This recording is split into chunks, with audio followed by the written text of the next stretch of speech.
What if I told you you don't need expensive tools, rare herbs, or years of study to begin in witchcraft? What if everything you need is already inside your home? Because tonight we're breaking the illusion, the gatekeeping, and the overwhelm. Because witchcraft isn't about perfection, it's about connection, intention, and energy. And by the end of this live, you'll know exactly how to begin your path as a witch confidently, safely, and authentically. So, hello, witches. Welcome to Witch Talk. I'm Aurora Moon. And if you're new here, I'm a gray witch, teacher, practitioner of chaos magic. And if you're not, then you already know who I am. And thank you for joining me again tonight. This space is for real witches, for real conversations, and real community. And I'm so glad you're here. Tonight's episode is all about witchcraft. Witchcraft for the beginners, actually. So if you're just getting started, I'm going to teach you what you're going to actually need and what you don't, and how to begin using everyday items. Yes, even the things in your kitchen to practice magic like right now. So if you've ever felt overwhelmed, unsure, or if you're not doing it right, this is for you. So let's start here. What witchcraft really is, because this actually really matters, because witchcraft is not about the aesthetic. It's not about having the perfect altar or a shelf full of crystals. Witchcraft is about intention, energy, focus, and personal power. And it's about working with your energy that's around you, within you, and to create change. And as a chaos witch, I'm going to tell you this very clearly, that there are no strict rules, only what works for you. So let's clear up something right now. What you do not need, you do not need a giant altar. You don't need expensive crystals. You don't need rare herbs, fancy tools, or anyone's permission to do the way you want to do it. What you really need is yourself, your intention, and your awareness. Anything else is your tools, your enhancers are optional because you don't need those things. My first spell, I think, started with just a piece of paper and a pen and a lighter when I was done. But if you're going to get started, I'm going to talk about the basic things that you could use and where you can actually find them. So we're going to start off with candles, because candles are one of the easiest and most powerful tools.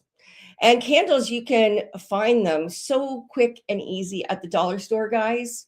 If you only can afford getting tea lights, that's all you need, if you even need that. Okay. But if you are looking to get candles specifically for what you're practicing, then I'm going to tell you that white is all purpose. It's used for anything. Black is for protection and banishing. Your green and gold can be used for money and growth. Red is for passion and strength. And then pink is love and self-love. And these are the most common ones that you're going to usually find in a witch's candle pantry. But you don't need fancy candles. Like I said, you can buy them at the dollar store. You can even buy birthday candles.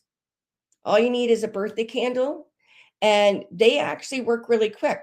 So if you don't have a lot of time, because some of the candles you can get are the 7-day candles. And if that's something that you want to do every single day, that's part of your ritual, by all means, go ahead and do that. But if you're just starting out and you don't have really anything or any money to work with, you don't need anything that is expensive.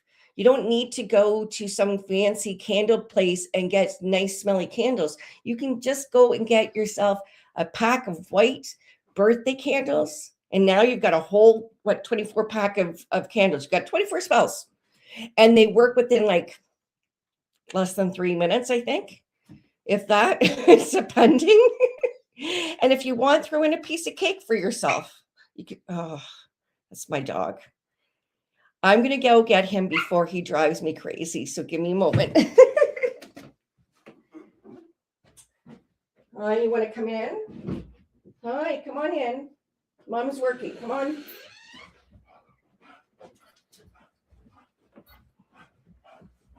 Okay.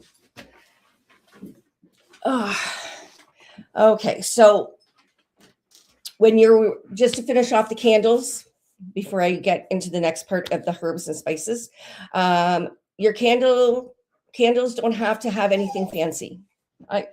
Coach, just lie down, guys. Anytime I'm doing any type of witch work, they need to be with me. I love them. I do. Okay, so you don't need fancy candles. You don't need smelly candles. You don't need expensive candles. You just need your basic candles and you're good to go. Now let's talk about herbs and spices from your kitchen, because a lot of witches don't realize that you can use what you have in your pantry, your spice rack, in your witchcraft. And if you don't have, again, if you don't have a lot of money, again, you can go to the dollar store and you can find these in the dollar store. You don't have to go with a brand name when it comes to your spell work. So get that out of your head, because then you're going to stress yourself over the things that you don't need to stress yourself over. So let's talk about the simplest ones that you usually will have in your kitchen pantry. Cinnamon. So whether or not it's ground cinnamon or the cinnamon sticks, they bring in abundance, success, and they're beautiful for speed. If you remember, this was a while ago, it was the first of the month, and I did a cinnamon spell, and just ground cinnamon. But if you don't have ground cinnamon, then you can get a cinnamon stick, burn it, because you can use that as incense too. It will clear. It's not only just used for abundance and success, it actually can use for protection too. So you've got a few herbs that you can do that with. Basil. Basil is one of my favorites. It's cheap, it's easy. Money and prosperity. It brings in abundance and wealth. Bay leaves. Most people put them in your spaghetti sauce or your chili and stuff like that. They're great for writing your intentions on. You can use them as a replacement for your candle if you don't have a candle. And you can use it for manifestation and wishes, making a wish. I was going to bring in the whole dandelion, but that's well, I don't look at it as a herb or a spice. So you can use a flower and then do dandelions are plentiful in the springtime.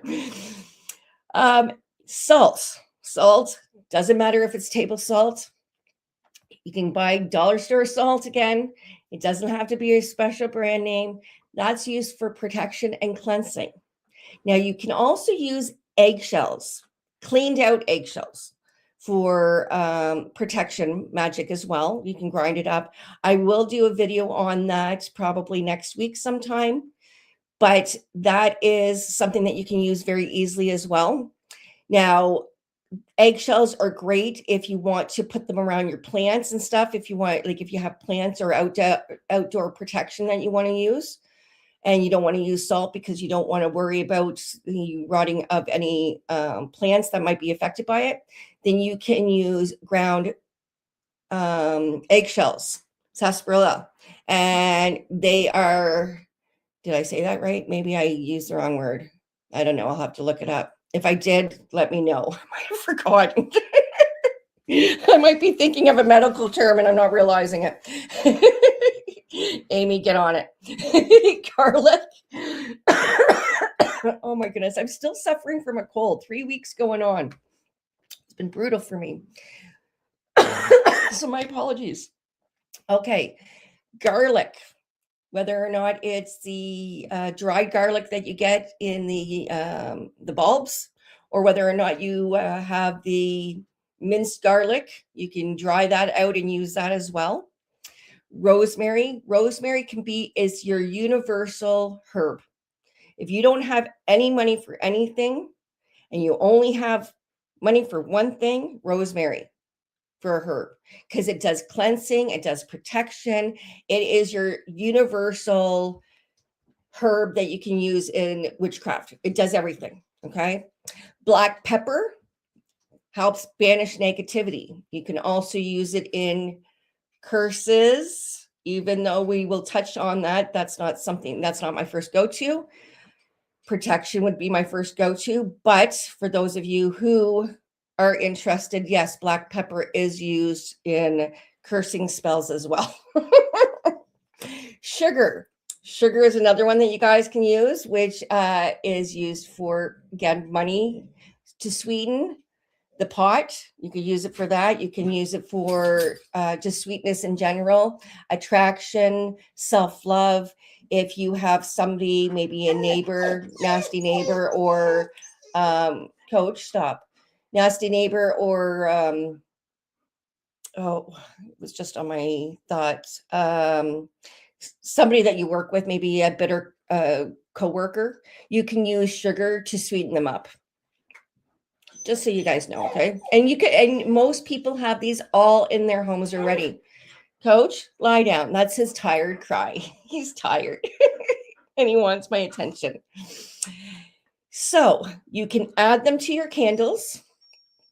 You can use them as a dressing. And I'm going to get into this in a moment, the oils and stuff like that. But you can add them to your candles. You can burn them safely. You can carry them in a small pouch. You can sprinkle them with intentions.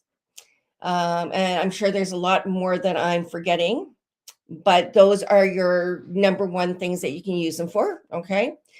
Then we're going to talk about crystals. Now, crystals amplify energy, but they're not required for your spells. So if you don't have any crystals, because there are some crystals, they're beautiful. Some of them are quite expensive. So if you're looking for a crystal to get started, I'm going to recommend clear quartz. It amplifies everything. Amethyst, intuition, and it keeps you calm, peaceful, and it helps with psychic visions. It also helps with sleep. Black tourmaline is for protection. Now, my favorite, and you've heard me say this before, and I've had you guys ask me before in the Facebook chats, but I love black kyanite. And black kyanite does not need to be charged. It does not need to be cleansed. It does not need to be rinsed. It does not need to be smoked. It does not need anything, just your intentions. And I find out of all the crystals that I've ever had around my neck, that one has been the best for this empathic girl. Empathetic witch over here. I feel so much. So if I'm going out, especially if I'm going to a funeral, I will wear black kyanite because it keeps me protected. It doesn't mean that I won't get information. It doesn't block me from information. It just blocks out the negativity. It keeps my chakras in alignment. It keeps my aura cleansed at all times. So you can be clear on receiving things. And you don't need to just wear it just for that. You can wear it for everyday use. If you're sensitive, black kyanite. Blue kyanite works very well too, but I like the black kyanite. I find that it has a more grounding energy. It keeps me really aware of my surroundings. So those are my preferences.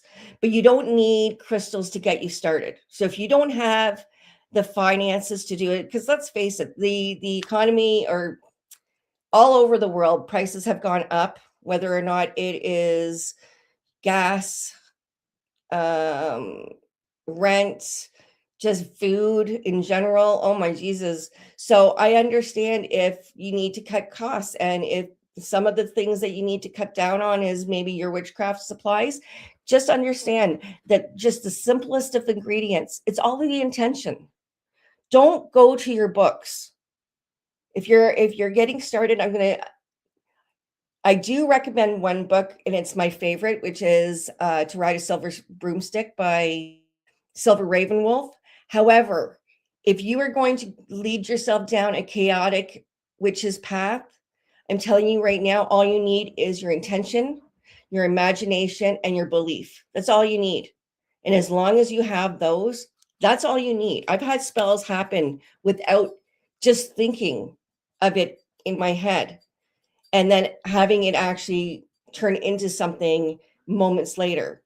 And I've had proof of it many times. So please understand, from a chaos witch perspective, you don't need anything. Now, if you want to follow a particular, like a traditional path of Wiccan and more of the Norse god stuff or the Celtic stuff, then that's up to you, and you might feel more regimented in something else. Go with what feels good. But from my perspective, you don't need, you're holding yourself back if you are constantly referring to your book thinking that you need to be perfect on how you're going to practice your witchcraft. So let's talk about I'm Canadian, guys. If you don't know that already. We're going to talk about oils right now, and you can use essential oils, you can use fragrant oils, you can use cooking oils with intentions. And it doesn't matter what kind of oil. Okay, it does not matter what kind of oil. If you're dressing a candle, if you don't have any oil and you don't want, you can just take a candle and engrave in it. That's all you need to do. If you even want to do that, if you don't even have any of that, you just need a piece of paper and a pen. Write it down. Everything you have. Don't have a lighter? Rip it up. Flush it down the toilet. Get rid of it. That's all you need to get started. Don't limit yourself in thinking that you have to have everything perfect for your spell work to work, because it's not true unless you believe it to be true. If you believe it to be true, then that's exactly what your intentions are going to be. That's how you're setting your intentions. But you don't need all that fancy stuff. But if you're going to use oils, you can use them to dress your candles. You can use them for anointing yourself too. Like when I do any deity work, and I don't do deity work every single time I do a spell. You guys know I do candle spells. Majority of my spells are candle spells. But I don't call in my gods and goddesses every single time. If I feel guided to, then I do. But I will always do an offering. And usually my offering is, if I don't have anything, either I will give myself as my spell work. I dedicate this spell to you, whoever your Patreon is. But if you don't have one, if you don't know who you want to follow, let them come to you. Don't go searching don't think you have to bring in Hecate because she is the dark goddess and she's the goddess of witches. Please don't think that, because if you start working with Hecate, please understand she will tear your world inside out and upside down. She will. I've seen it happen.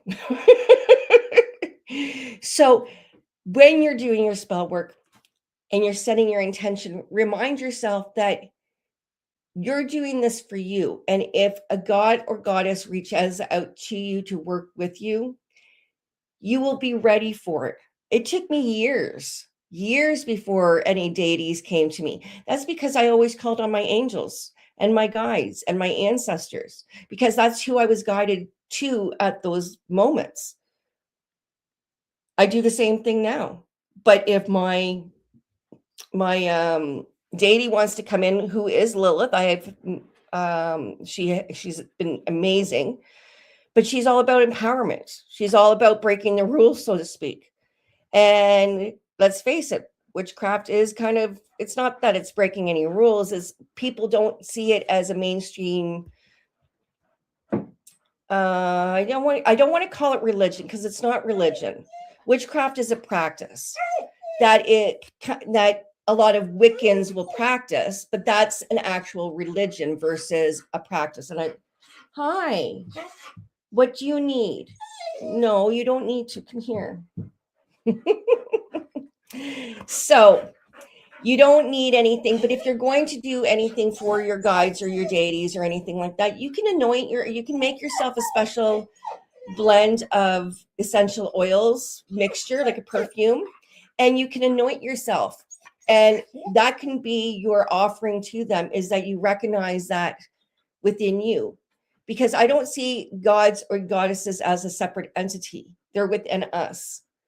So when you're calling on that deity, it is that aspect of yourself that you are needing in that moment. So if you are needing strength, if you are needing courage, if you are needing boundaries, Lilith might be the one that comes in. If you're looking for change, if you're looking for something different, it might be Hecate that comes in. So understand that those guides, angels, whoever you're working with will come in at the time that you need the most. And that aspect is yourself. It really is. So treat them as if they're part of you. When they come into your spirit and they come into your soul like that, they are showing you that you are empowering yourself to be that energy of what they are to you. And if that is empowerment, if that is courage, if that is strength, that's the energy you're looking to call on. That's what's going to come to you. And it might be any one of those deities that I've just mentioned, or it might be another one. There's so many deities out there. So don't limit yourself, guys. Okay. One might come in for abundance, comes in for something else. Be open. But remember, use your protection and use your discernment. That's in one of my witch talk videos. You can find that under the playlist. But you'll understand that you don't need to dedicate yourself to one. They're not judging you for that. Now, I don't want to get stuck on all that stuff because I can go on forever. But we're going to talk about salts, because salts is in everybody's kitchen. And it's one of the most ancient tools in witchcraft. And it can be used for protection, cleansing, and boundaries. You can put them in bowls. You can use it in your baths. You can sprinkle across thresholds. And remember, if you do have animals around you, or you're in an outside area that you want to do this and you can't use salt because you don't want to wreck the plants, or the wildlife, or the whatever around, okay, then use eggshells. And I will do a video on that, and I will link it in here once I do it. Okay. I'm not going to do that live. I'm just going to do it as a short so you guys can see it. Let's talk tools now. Okay. Now you've heard of athame, which is your ritual knife. You want to know what my ritual knife is? It's silly, but I was on Amazon looking for something, and I came across this little sword, and I'm like, oh my God, that's so cute. But it was a letter opener. And I'm like, I really like that. I'm going to use that as my athame. And I do. It's sharp. It works very, very well. And I've had it for years now. See, you don't have to get fancy. You can use anything that maybe your ancestors passed you down, like your chalice, right? Instead of getting a fancy brass chalice, that has the protection symbol on it, I use my late grandmother's wine glasses. I don't drink wine, so I use them, and they're antiques. I use them in my ritual work for my salt and for my water, my moon water and stuff that I'm using, and anything else that I might be using it for. But they're for all my ritual stuff that that I use it. So, and then I do have a cauldron. Now, I was lucky. I got my cauldron for like $20. I was really lucky, and it's a good size one. But I've got I've got one big cauldron. I got a little cauldron, and you'll see this around Christmas times, but there's little cast iron fry pans that you can get. Usually you can find them in Walmart, and they come with like a 1-pan cookie, or a 1-pan egg, or a one thing of brownies or whatever, right? And they come with a little cast iron pan. They're perfect for putting my candles on, and it's safe. So if you have one, I've got 2 of them now, because if I see them on Facebook Marketplace, I snatch them up. I do, because you can't have enough little fry pans for like spell work, right? But that's as simple as it is. my little spoons that I use, and a lot of you guys have heard this already, are the little spoons that our grandmothers had where they put them up on the wall. Do you remember those? I have them. They were given to me from my mom, and I use them to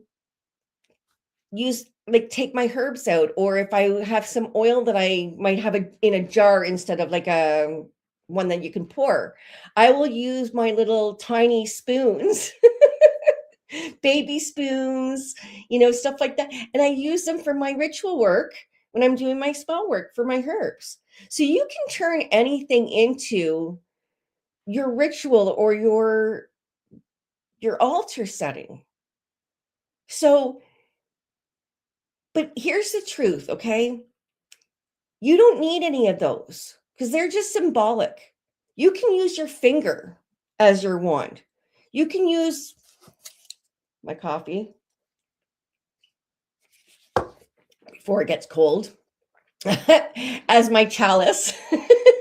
And I can take it just a regular pot. You can go again if you don't want to dollar store. You can get little pots. I know that they're not very expensive and they're not great quality or anything like that, but they're perfect for doing spell work. Or you can get an ashtray, a ceramic ashtray. You can get metal ashtrays.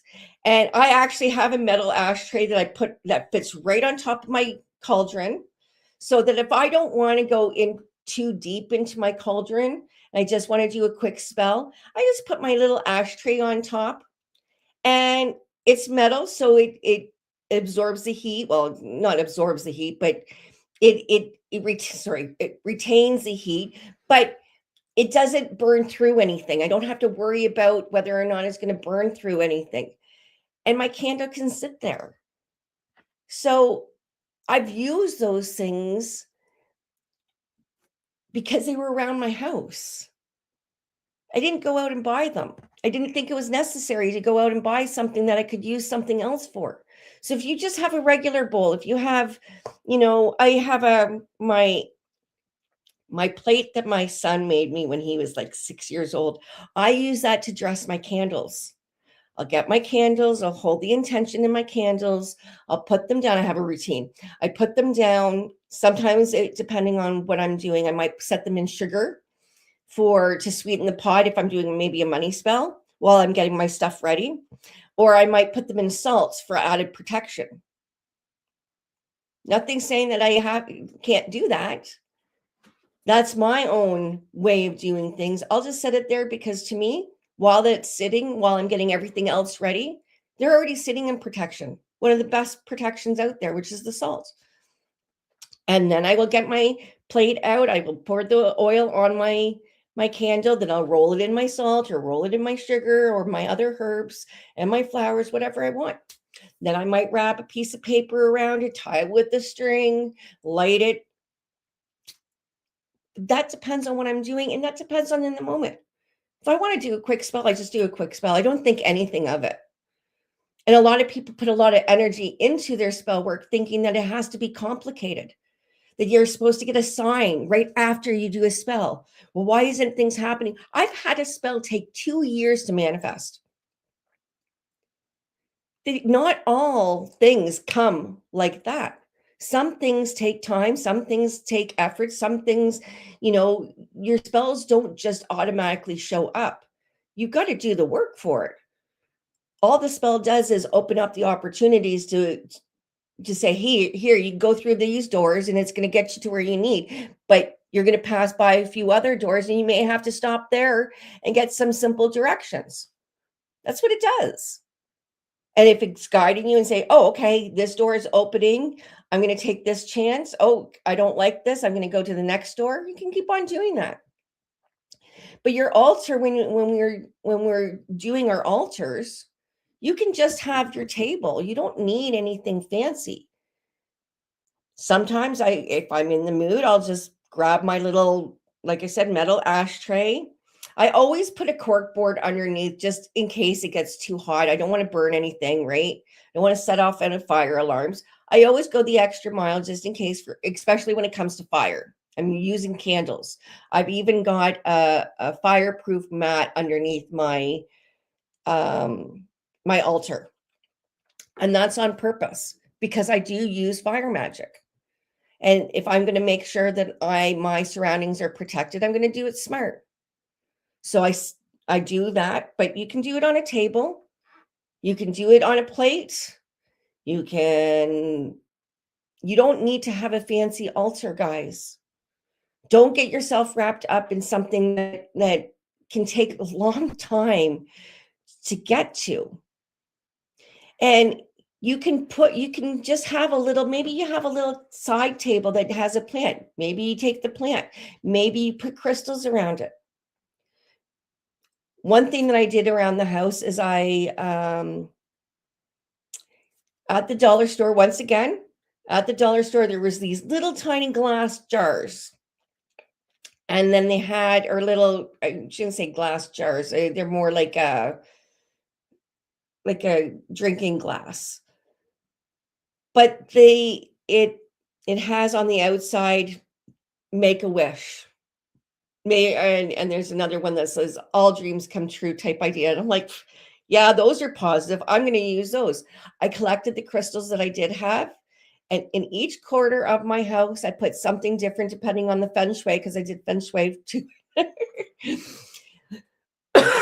And I put those combination of crystals that might be in the wealth area over here, and self-love or romantic love over in this corner, and family and creativity over here. And I put all those crystals in those areas in these little jars that have these positive little messages on them.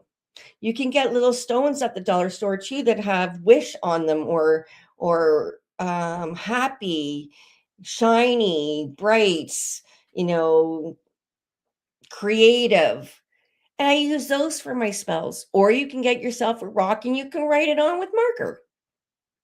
See how easy it is? Rocks you can find plentiful outside, depending on where you go. So you can do stuff like that, and they're not costing anything except for maybe the marker to write it on, or paint if you have. So think outside the box. Don't get stuck in your little box thinking that everything has to be perfect because you're being judged by the gods and goddesses. You're not. They're just going to be happy that you're inspired, happy that you're doing your thing and taking action. Because nobody is perfect. And document. Pay attention to your magic. How good does it feel? If you're just winging it, if you're just doing it for the sake of doing it, the energy is not going to be clear. But if you're doing it with intention and purpose, and you have a belief behind everything that you do, it will come true. But depending on how big your dream is, might take longer than a few days. Give it time. And if it's something really big, you might have to do a few. But don't automatically think that you have to have some fancy setup and you're going to be called on first, or you're going to be thought of next because you're doing something more right than somebody else. Doesn't work that way. The key is your altar is for connection. It's not for the aesthetic. It's just a place where you're going to sit yourself down and feel it and be it. And that you can do just outside. You can be on the deck, you can do your thing, and you might not even realize that you're connecting. But it's through meditation. It's silencing your mind enough to know, to allow those thoughts or intuition to come in, to give you motivation. If you're looking for signs and you're avoiding the signs, or you're not doing the work to get to the signs, you're not going to see the signs. You can't win the lottery without buying a ticket. So you can't sit there and ask God to, or your guides or your goddesses or your ancestors to send you money And maybe they're sitting there saying, well, go buy a ticket. You're like, nah, I don't do lottery. Okay, I get it. But if you're feeling guided to, if you feel called to, then maybe that's the direction you're supposed to go for a reason. One can only wish, right? But it's about setting those intentions and watching for the signs. You can't, like I said, you can't, a spell's not going to work just by sitting there and watching a candle. It doesn't work that way. You got to trust that whatever you're doing is going to come and that you're going to pay attention and you're going to follow through on where they're guiding you. So let's see what else. So let's talk about how we can do a very beginner friendly spell. For those of you that are completely new to this, I'm going to say the easiest spell that you can do is if you have a bay leaf, write your intention on it, hold it in your hands and focus your desire, then burn it so that you can release it to the energy. Now, I like burning my stuff because I like to see the dust from it. I like to see that. For me, that's a way for me to let go of my spell. If it's in a spell jar, yeah, I can let go of it, but at the same time, in my head, it's not the same. So, but that's my preference. Go with what's your preference. Don't just do candles spells because I'm saying that's what works for me. If you feel more guided to do something else and you love doing jar spells and they work for you, work with it. But that's pretty well it, guys. Like that's witchcraft. It's simple, it's intentional, and it's powerful. Now I'm gonna before I go, I'm gonna make mention of a few mistakes that maybe you can make that I want you to do your best to let go of, because I know it's not always easy, okay? But try not to overcomplicate everything. Because when you overcomplicate, if everything is perfect, if you have to, if you're getting up at 3 o'clock in the morning to do a spell at sunrise because that's what the spell called for, but you're exhausted, do it in your time. Don't get up at 3 o'clock in the morning. Don't stay up late in the night to do a spell. You don't have to. If you want to, then that's different. If that's how you want to do your spells, that's fine. But you don't have to. So don't overcomplicate it. If you work a 9 to 5 job and you come home, you make dinner and you don't get to actually maybe sit down and read or watch a show or whatever by 9 o'clock, you thought, I'm going to do a spell. Oh, but it's late. Oh, but I'm so tired and I got tomorrow off, but I should do it tonight because tonight's the full moon. Do it on your day off. Just because the full moon is right at that moment doesn't mean you have to do a spell right at that moment. You can wait the following day. Don't wait on the moon. I did an episode on that too. That was one of my first ones. Don't wait on the moon, because otherwise you're going to be waiting a whole month for your full moon, a whole month for your new moon, and a whole month for everything in between. And that could take time. And you may not have time on your side. So if you need to do a spell, just do them. The intention is all that matters, because you're putting it, if that's why I said you don't need to be perfect. Don't compare yourself to other people and how they do it. Don't let anybody gatekeep you and tell you that you're doing it wrong. Do what feels and comes natural. Us witches have followed our guidance. You're here for a reason. If you follow your guidance, it's because you already do that. So follow your guidance on that too. And if a full moon's a month down the way and you want to do it on the full moon, that's fine. But if you need to do it now, do it now. And don't rely on your tools. Don't think that you have to have a chalice, you have to have salt, you have to have water, you have to have this, you have to have that. No, you don't. You are the magic. Everything else will support you. Trust your path. Your practice will not look like everybody else, and it shouldn't. You're going to want to experiment. You're going to want to learn. You're going to want to shift with it. You're going to want to grow with it. That's the path. So there's no final destination that you're getting to, because without taking all these stepping stones, how are you going to know what works for you?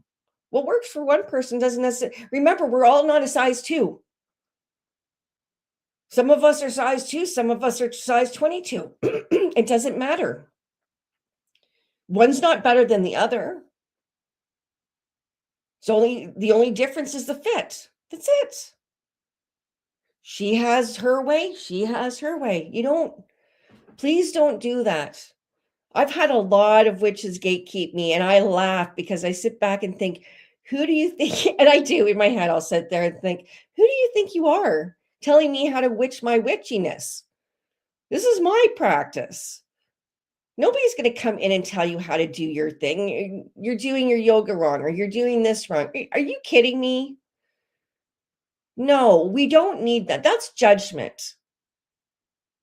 So don't do it to other people. Don't do it to yourself, because you're just going to put extra pressure, extra stress on yourself that you don't need. And then that's where your spells won't work. They'll fail, because you're putting all this expectation on something that you're supposed to let go of and let the universe take care of. Remember, if you're just starting your journey, you're not behind. You're not doing it wrong, and you're exactly where you need to be. So please understand that just go the way that you need to go, because be the witch that you want to witch. Because without that, you're not. I'm sorry, but if you're going to let somebody control how you practice, then you're not going to learn what you need to learn to get you where you need to get to, because you're going to be following somebody else's path. They might already have it figured out, but you don't. Not if you're new to this. And don't call yourself a baby. You guys know how I hate this, the word baby witch. Baby only happens once. We're only baby once. When we start taking our steps into the witchcraft, you are no longer a baby. You are a novice. You're a beginner. You can call yourself that. You're just starting out. Don't minimize your role in your practice.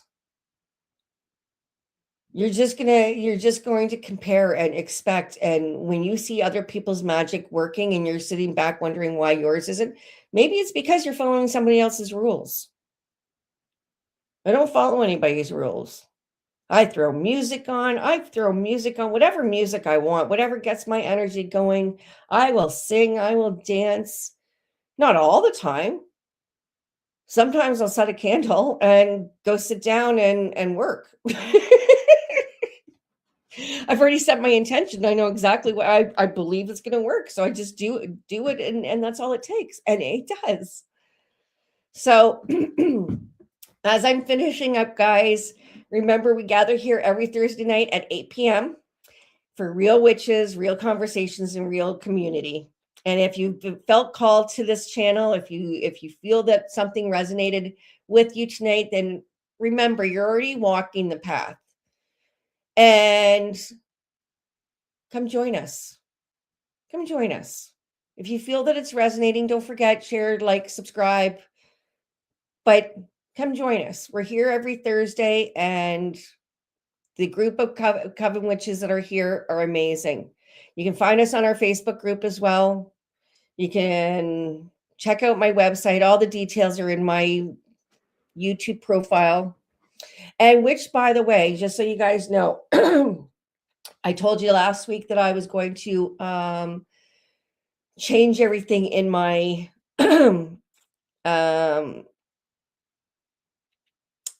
on my YouTube channel, so you can find things a lot easier. So now you're going to find I'm putting up some witchy music that you can use for ritual work. It's just going to be music. I've got guided meditations that is going to help get you. I'm going to have, inner child. I don't have them all out yet, but there's going to be inner child. There's going to be working through your shadow, protection, cutting cords, all that stuff. I'm trying to get my voice back. So don't limit yourself. There's a whole bunch, and there's a lot of stuff that I took down. And that was hard. That was hard. But you know what? It's going to keep everything a lot cleaner. Everything is my content. You're going to see everything will be a lot easier to find. You're going to see my spells. You're going to see I'll do ones for ritual oils and herbs and stuff like that. So I'll make it a lot easier for you guys to find it. Anytime that you're on and want to maybe get the empowerment herb spell dressing, then I have that within one of my videos. But if you're not sure what you're looking for, then it might be a little bit harder to find. So I'm going to put them all in categories, and it'll make it a lot easier for you guys to rewatch any videos that you need if you missed anything. And we'll go from there. Okay. So I love you guys, and I will see you next time. Blessed be, witches.